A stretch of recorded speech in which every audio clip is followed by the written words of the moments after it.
Assalamualaikum warahmatullahi ta'ala wabarakatuh. Om Swastiastu, salam nama budaya, salam sejahtera bagi kita semua. Hello, guru hebat seluruh Indonesia.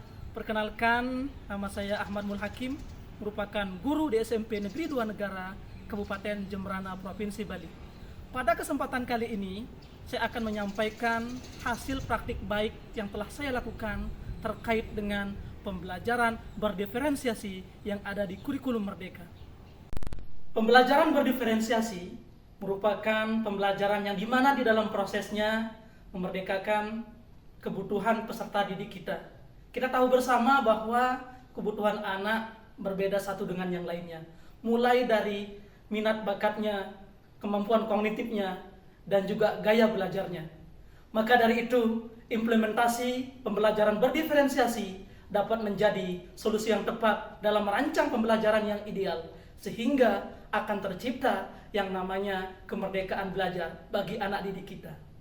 Di dalam proses pembelajaran berdiferensiasi akan menjadikan aktivitas belajar anak didik kita menjadi lebih aktif, karena guru akan merancang, memilih model, media, pendekatan, dan strategi belajar yang sesuai dengan kebutuhan anak didik kita di kelas.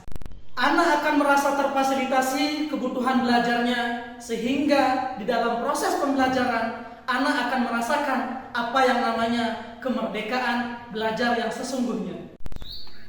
Berikut adalah hasil praktik baik yang sudah saya lakukan yang berjudul Belajar Asik melalui peta pemanfaatan teknologi Canva dengan model two-stray kombinasi scaffolding untuk membangun minat dan keaktifan anak dalam penasi pembelajaran berdiferensiasi. Sebelum melaksanakan pembelajaran, saya melaksanakan asesmen diagnostik yang bertujuan untuk mengukur gaya belajar siswa, minat bakatnya, tingkat kemampuan siswa, dan kepribadiannya yang nantinya digunakan untuk merancang proses pembelajaran. Pembelajaran berdiferensi kali ini yang menggunakan peta pemanfaatan Canva dengan model two-stray dikombinasi scaffolding dilakukan dengan 3 tahapan, yaitu yang pertama tahap pendahuluan, yang kedua tahap inti, dan yang terakhir tahap penutup. Pada tahap pendahuluan ini, saya mengkondisikan anak didik saya agar nantinya siap dalam melaksanakan atau mengikuti proses pembelajaran, yang dimulai dengan pemberian pertanyaan pemantik, video pembelajaran untuk merangsang pengetahuan awal peserta didik. Apalagi anak usia kalian, di mana beban sekolahnya ada yang berupa uang dan juga makanan mungkin ya. Jadi uang itu sudah tidak bisa dihindari dari kehidupan kita. Nah, materi selanjutnya anak-anak, ada pertanyaan, ketika kalian punya uang, uangnya harus diapakan? 1, dibelanjakan mungkin. 2, ditabung. Ketiga, BNI, BPD yang orang banyak pegawai, BPD. Kalau yang bukan bank, koperasi. Oke? Berarti pengetahuan kalian awal sudah. Loh, Adi, kamu kerja sama bawa-bawa cewek begitu? Apa kabar? Ini kan hasil ambil kendaraan dan Sebelum memulai pembelajaran, guru memberikan ice breaking untuk membangun motivasi siswa atau minat siswa dalam mengikuti proses pembelajaran ke depan. Benar sekali ya. Yang pertama, jempol kanan, jempol kiri. Setelah siswa siap untuk mengikuti proses pembelajaran, maka guru menjelaskan mekanisme pembelajaran menggunakan peta pemanfaatan teknologi Canva menggunakan model two-stray dikombinasi scaffolding, yang dimana guru juga menjelaskan prosedur dalam pembelajaran. Pada pembelajaran dengan model two-stray akan menjadikan aktivitas dan minat belajar anak di kelas menjadi aktif, karena nantinya di dalam proses pembelajaran tersebut akan melibatkan seluruh anak. Mereka akan aktif di dalam menggali pekerjaan yang ada di LKPD, aktif dalam berkomunikasi dalam menguasai materi, dan aktif di dalam berkomunikasi dengan sesama teman dan juga kelompok lainnya. LKPD yang diberikan kepada peserta didik sesuai dengan tingkatan kemampuan dan minat bakatnya, di mana terdapat LKPD yang disesuaikan dengan kemampuan anak ataupun kelompok yang memiliki kemampuan kognitif yang tinggi, yang sedang, dan juga yang rendah. Sehingga dengan demikian akan menjadikan proses pembelajaran menjadi lebih nyaman, aman, serta menyenangkan bagi anak didik kita. Kalian membahas materi itu di kelompok kalian dulu. Setelah itu dua orang akan bertugas. Mekanisme yang ada di dalam proses pembelajaran to stay to try, di mana terdapat 4 anak di dalam satu kelompok.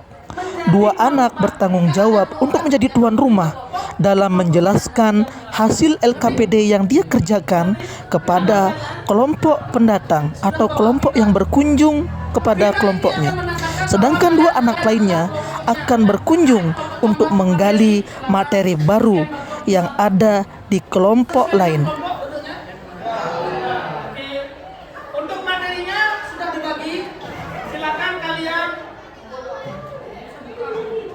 kalian kuasai dengan teman kelompoknya materinya, dan tentukan siapa orang-orang atau 2 orang temannya yang akan berkunjung ke kelompok lain. Setiap individu di dalam proses pembelajaran ini akan memiliki tanggung jawab di dalam menguasai materi yang ada dalam LKPD yang diberikan, sehingga setiap anak nantinya akan paham terhadap materi yang dipelajari. Di dalam menyelesaikan LKPD, anak akan menuangkan ide atau gagasannya di dalam sebuah teknologi Canva, baik itu dalam bentuk mind mapping, dalam bentuk PowerPoint, atau dalam bentuk lainnya sesuai dengan minat bakat anak itu sendiri. Guru juga memberikan sumber belajar yang bervariatif, di mana nantinya untuk mengakomodir kebutuhan belajar anak, di mana terdapat sumber belajar dari video, sumber belajar dari LKS, dan sumber belajar berupa teks yang diambil dari berbagai media atau internet. Scaffolding dibutuhkan bagi mereka atau individu dan juga kelompok yang memiliki kemampuan kognitif yang menengah dan juga kemampuan kognitif bawah, di mana nantinya guru akan memberikan bimbingan sesuai dengan tingkat kemampuannya. Setelah anak mencari materi atau menggali materi kepada kelompok lain, kemudian kembali kepada kelompoknya untuk bisa dibicarakan atau dikomunikasikan kepada kelompok awalnya sebelum anak tersebut atau kelompok tersebut melakukan presentasi. Pada bagian penutup, yaitu dilakukan refleksi untuk melihat bagaimana anak dalam menguasai materi dan juga kesan anak dalam mengikuti proses pembelajaran, serta meminta umpan balik dari peserta didik kita bagaimana pembelajaran yang dia inginkan untuk pertemuan yang akan datang. Pada praktik baik ini, anak terlihat aktif dan juga inovatif, baik di dalam proses pembelajaran dan juga di dalam menuangkan hasil karyanya di dalam teknologi Canva. Anak merasa senang di dalam mengikuti proses pembelajaran. Hal tersebut terlihat dari cara anak memberikan masukan dan juga penilaian pada saat refleksi berlangsung.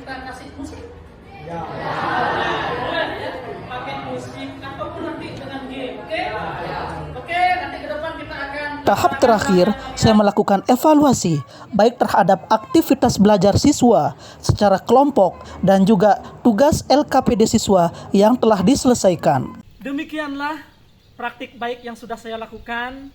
Mudah-mudahan memberi manfaat bagi guru hebat di seluruh Indonesia. Mari menjadi guru yang menyenangkan bagi anak didik kita. Saya akhiri. Wassalamualaikum warahmatullahi ta'ala wabarakatuh.